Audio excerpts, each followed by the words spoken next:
नरेंद्र मोदी जी का काम आपके ध्यान को इधर उधर करने का है। घबराए हुए हैं, डर गए हैं, क्योंकि जानते हैं कि इलेक्शन हाथ से जा रहा है और इलेक्टोरल बॉन्ड्स में इतनी चोरी हुई है कि इलेक्शन के बाद उनकी मुश्किल हो जाएगी। वो जानते हैं कि हिंदुस्तान की जनता बात समझ गई है। वो जानते हैं कि हिंदुस्तान की जनता इस चुनाव में संविधान की रक्षा करने के लिए खड़ी हो गई है और वो जानते हैं कि हिंदुस्तान की जनता समझ गई है कि नरेंद्र मोदी जी अरबपतियों के नेता हैं, गरीबों के नहीं। जैसे ही मैंने ये देश के एक्सरे की बात की, नरेंद्र मोदी कांपने लग गया। उसकी आदत है, जैसे उसको डर लगता है ना, वो झूठ बोलना शुरू कर देता है।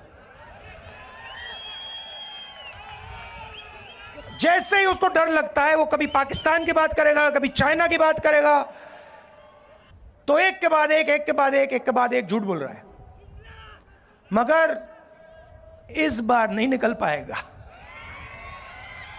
सुना होगा, इन दिनों कांग्रेस के शहजादे,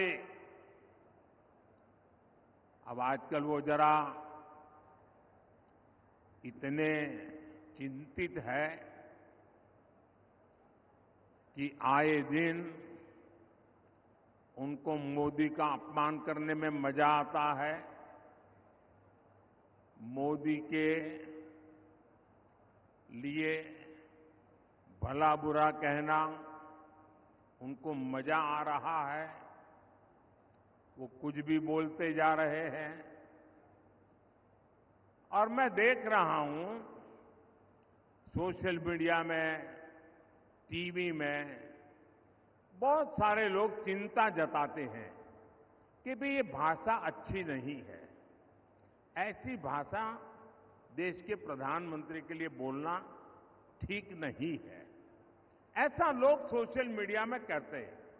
कुछ लोग बहुत दुखी हो जाते हैं कि मोदी जी को ऐसा क्यों बोला, देश के प्रधानमंत्री के लिए ऐसी भाषा का क्यों प्रयोग किया, देश के प्रधानमंत्री को कभी कोई ऐसा बोलता है क्या।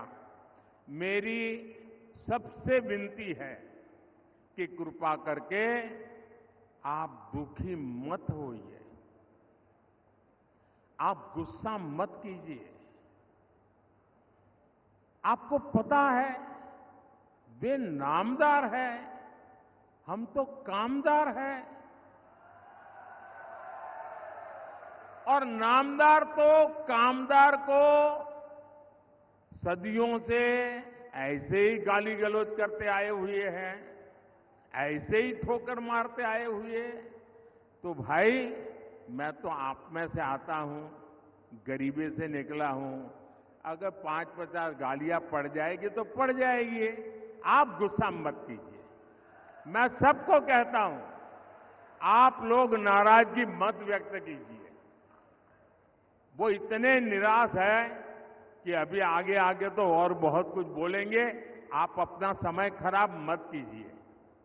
तो ये मेरी सोशल मीडिया में जो लोग बहुत नाराजगी से कुछ न कुछ कहते रहते हैं, टीवी मीडिया वाले भी कहते हैं, मेरी करबद्ध प्रार्थना है भाई, इन नामदारों को कुछ मत कहो। हम कामदार सहन करने के लिए पैदा हुए हैं, हम सहन करेंगे, सहन भी करेंगे और मां भारती की सेवा भी करेंगे। हम जरा भी पीछे नहीं हटेंगे दोस्तों, जरा भी रुकेंगे नहीं। ये मैं देशवासियों को विश्वास दिलाता हूं।